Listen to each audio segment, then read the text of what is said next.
ભારત સામે માલદીવ ઘૂંટણીએ।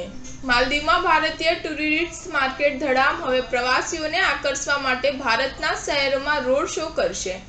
ભારત અને મુઇઝુ સરકાર વચ્ચે વિવાદ ચાલુ છે। આ દરમિયાન માલદીવ ભારતીય પ્રવાસીઓને આકર્ષવા માટે ભારતના ઘણા શહેરોમાં રોડ શોનું આયોજન કરશે।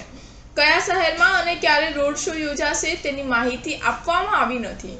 Maldives association of tour and travel operators એ ગુરુવારે રાત્રે ભારતીય હાઈ કમિશનર મુન્નુ મહાવર સાથે મુલાકાત કરીને બંને દેશો વચ્ચે પ્રવાસ અને પ્રવાસન સહયોગ વધારવા અંગે ચર્ચા કરી છે। હકીકતમાં જાન્યુઆરીથી માલદીવની મુલાકાતે આવતા ભારતીય પ્રવાસીઓની સંખ્યામાં નોંધપાત્ર ઘટાડો થયો છે। તેનું કારણ વડાપ્રધાન નરેન્દ્ર મોદી પર કરવામાં આવેલી વાંધાજનક ટિપ્પણી છે। પીએમ મોદીએ 3 જાન્યુઆરીએ લક્ષદ્વીપની મુલાકાત લીધી હતી। ત્યાંની સુંદરતા સાથે જોડાયેલી તસવીરો શેર કરતા તેમણે કહ્યું હતું કે પ્રાકૃતિક સૌંદર્ય ઉપરાંત લક્ષદ્વીપની શાંતિ પણ મનમોહક છે।